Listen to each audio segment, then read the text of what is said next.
Bonjour, je vais vous présenter aujourd'hui le cours de génie logiciel. Génie logiciel, c'est comment réaliser un logiciel avec des bonnes conditions. On va voir dans ce cours, comme premier titre logiciel, deuxième titre génie logiciel, troisième titre modèle de cycle de vie, quatrième titre méthode agile, et comme dernier titre, les tests de logiciel. On va commencer par le premier titre logiciel, comme définition de logiciel. Le logiciel, c'est un ensemble des instructions dans un langage de programmation, soit Java, PHP, ASP, etc., qui agit sur des structures de données, un ensemble de données stockées dans un SGBT, MySQL, Oracle, SQL Server, etc. Pour réaliser un logiciel, nous avons besoin d'un langage de programmation plus un SGBT. Pour la classification de logiciel, il n'y a pas une seule manière pour classifier le logiciel. Il y a plusieurs manières avec lesquelles on peut classifier le logiciel. La première manière, c'est donner deux catégories. Il y a les logiciels de base et les logiciels d'application. Pour les logiciels de base, ce sont les logiciels sur lesquels on se base pour faire fonctionner le matériel, comme les systèmes d'exploitation. Le système d'exploitation permet de faire fonctionner le matériel. Puis il y a le logiciel d'application. Ce sont des logiciels qui s'installent sur un logiciel de base, comme Photoshop, Office, Mozilla, Google Chrome, etc.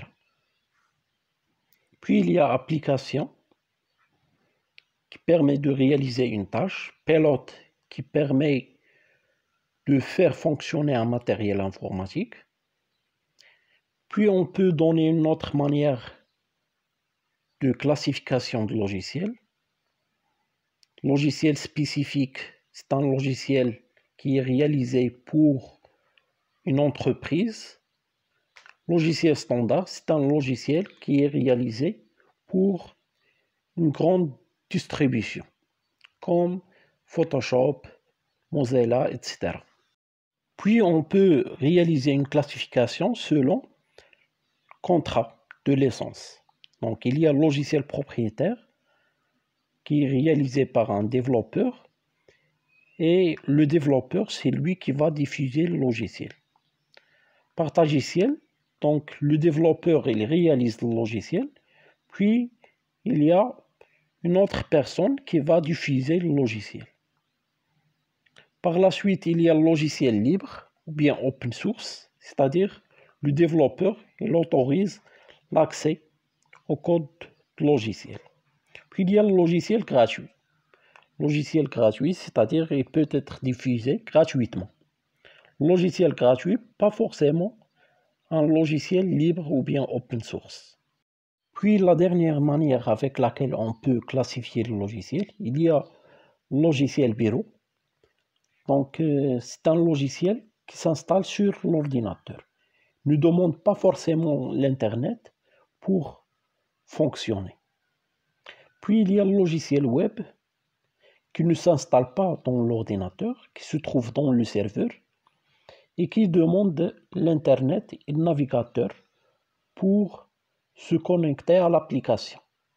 Par exemple, Facebook, c'est un logiciel web qui demande un ordinateur, l'Internet et le navigateur.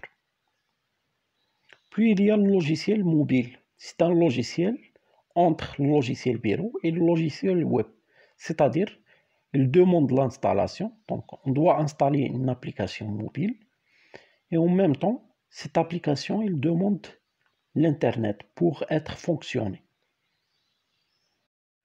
Puis on trouve les middleware. Middleware, c'est un logiciel qui permet la communication entre deux logiciels radicalement différents. Ensuite, il y a la convention de Berne qui protège les logiciels réalisés par un développeur. Par la suite, il y a les facteurs de qualité logicielle. Donc, les 6 facteurs qui se trouvent devant nous, ils doivent être respectés pour qu'on parle d'un logiciel de qualité. Pour le deuxième titre, génie logiciel, on va commencer par définition. Génie logiciel, c'est l'ensemble des méthodes, des techniques et outils permettant la production d'un logiciel. L'objectif principal du génie logiciel, c'est minimiser le coût, minimiser le temps, minimiser les risques, c'est-à-dire les erreurs, et réaliser un logiciel de qualité en respectant les indices de qualité qu'on a déjà vus. Comme deuxième sous-titre, cycle de vie d'un logiciel, c'est-à-dire pour la réalisation d'un logiciel, on ne peut pas réaliser un logiciel dans un seul coup. Donc, on doit passer par plusieurs étapes. La première étape, c'est l'étape d'analyse. L'étape d'analyse, elle contient des sous-étapes, comme faisabilité, spécification des besoins, organisation de projet. Donc, le résumé de l'étape d'analyse, c'est comment réaliser ou bien comment analyser le cahier de charge. Puis, pour la deuxième étape, c'est l'étape de conception. La conception, c'est comme en génie civil, avant de construire une maison, on doit réaliser un plan. En génie logiciel, même chose. Avant de développer le logiciel, on doit réaliser un plan sur lequel on va se baser pour développer le logiciel par la suite. L'étape de conception contient 2 sous-étapes. La première étape, c'est la conception générale, c'est-à-dire, par exemple, on va réaliser la conception du diagramme du package, c'est-à-dire on va donner en général qu'est-ce qu'on va faire. Puis dans la conception détaillée, on va remplir chaque package avec les classes.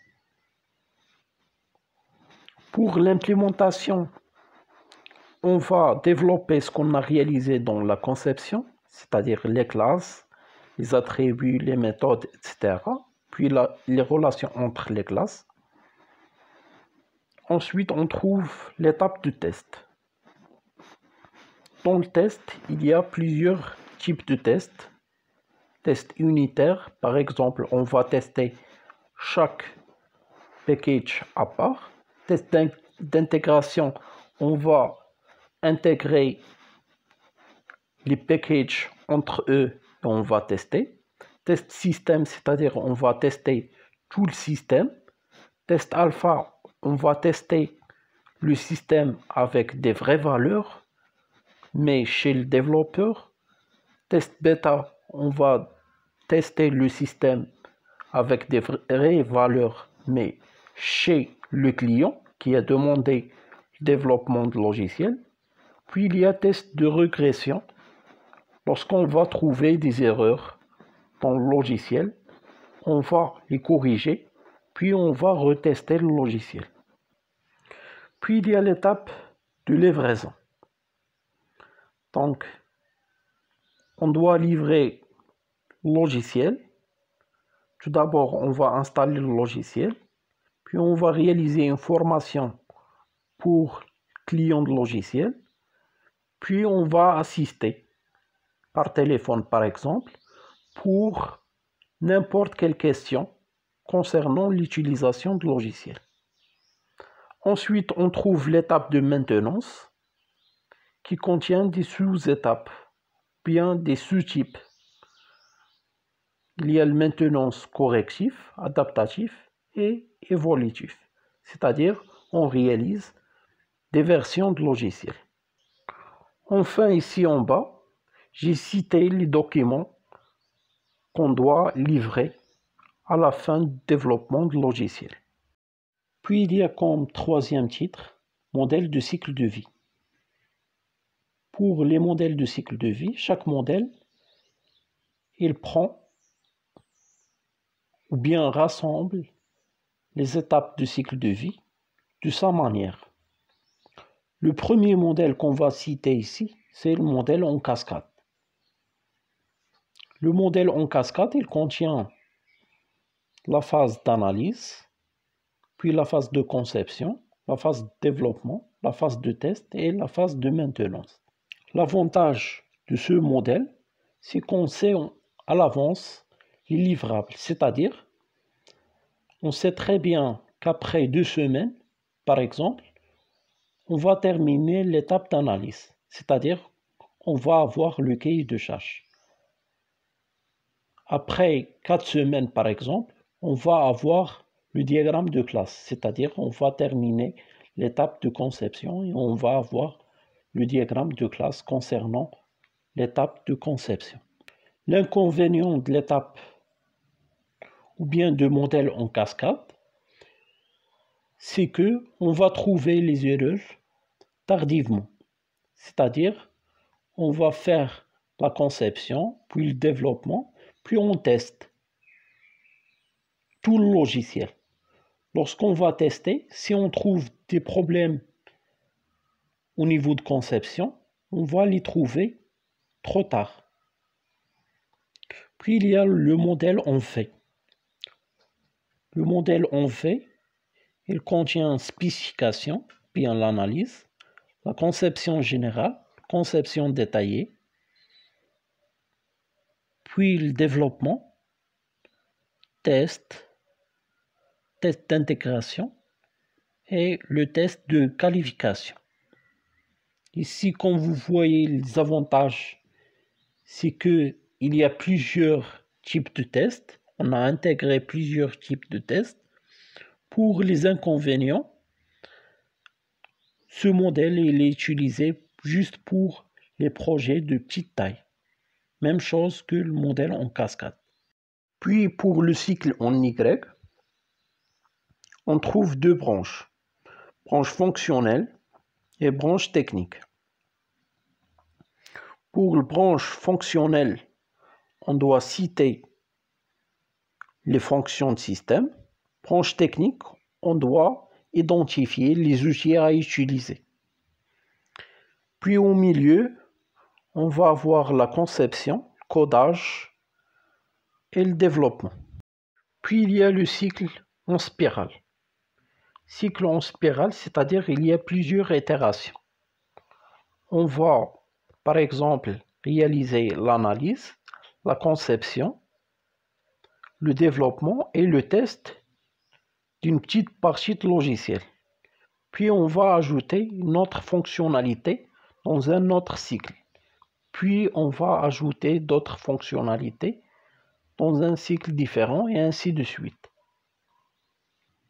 Donc l'avantage, c'est qu'on ne va pas détecter les erreurs tardivement, comme il est le cas pour le modèle en cascade. Donc à chaque fois on développe une partie, on va le tester. L'inconvénient, c'est que ce modèle il est utilisé juste pour les projets en grande taille.